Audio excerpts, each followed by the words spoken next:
Hello, I'm Alexandra Coghlan and I'm on stage in the beautiful Glyndebourne Theatre. A normal opera house might hold between 2,000 and 4,000 people. Here the capacity is just 1,200. It's a real jewel of a space. One composer once described it as like sitting inside the F-holes of a cello, completely surrounded by resonance. Wherever you sit, you're close to the stage, and with a full orchestra in the pit, the experience can be completely immersive. That's only amplified when it comes to the music of Wagner, and particularly his epic tale of Tristan and Isolde.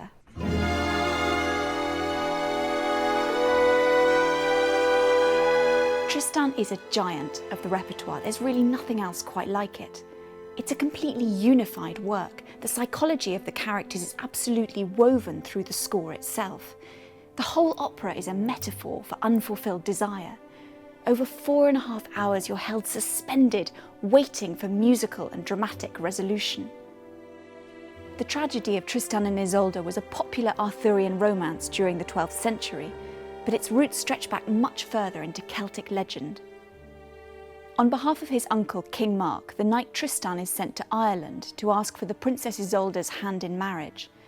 But on their homeward voyage, unwittingly, they drink a love potion. From that moment onwards, they're bound in an illicit, unfulfillable love. King Mark is left broken, torn between jealousy and his love for the pair. It's one of those pairings, isn't it? Like Romeo and Juliet and Troilus and Cressida and Peleus and Melisande. But like all the great love stories, it really is a blank, almost blank canvas for a great interpretive artist to fill in the colours. Wagner uses it to do something quite extraordinary. He makes it the complete love story. He makes it about love and sex and all the things in between. The purity and nobility of a fine love, the yearning of an unrequited love, the actual mess of the physical act of love, the orgasm itself. Every aspect of love is rendered in music. And it's hard to exaggerate the power of Tristan if you let it work on you. From the first sound, this plangent, yearning, stretching, reaching sound that is unresolved until the very, very end, you have to dive into this sound world. It has its own color, identity, whatever you want to call it, like nothing else.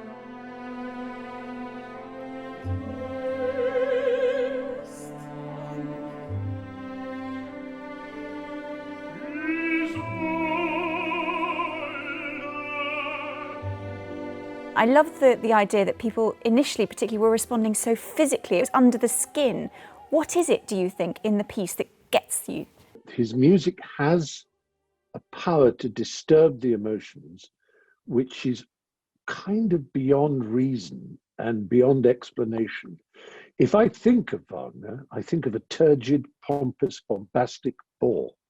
But the moment the music starts, I am completely spellbound. And I think, you bastard, you've done it again.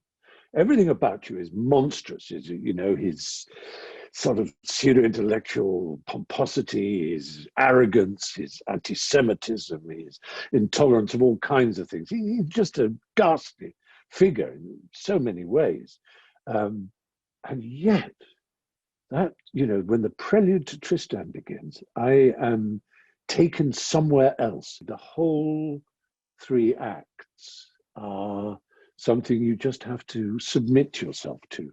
And if you do, I think you experience something extraordinarily rare in art. It is an experience like no other. The imagination that's required in order to put legs on this music and its stories is something that I think makes opera houses like Glyndebourne, not that there are many like Glyndebourne, makes them very excited. And whenever an opera house does Wagner, it's a big event.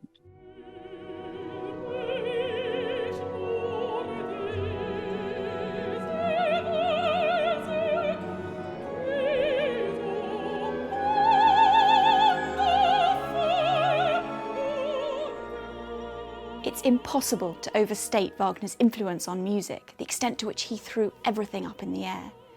He inherited a tradition of opera that was a collage drawing together disparate elements and disciplines. In its place, he created a single unified work of art. He wrote his own librettos. He drew together lighting, design, music and movement into a single coherent whole. Harmonically, as well, all bets were off. Music had always moved towards points of resolution, and if Wagner didn't quite destroy those, he certainly deferred them over hours rather than just over bars. The effect was destabilising, a world of infinite possibilities, but also infinite uncertainties. This was the beginning of modern music. Every bar you go, this can go in so many directions, and that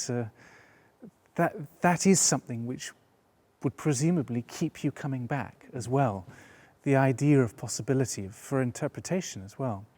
We're here in the Glyndebourne Opera House and it feels incredibly intimate. But what about Wagner in this space? Tristan and Isolde is not something that would sit happily in Verona, in some vast epic space. It needs you to be completely enveloped, actually. I think that Tristan, in this environment in particular, the environment of the theatre, but also the environment immediately outside the theatre, has tremendous potential for a genuinely transformatory experience.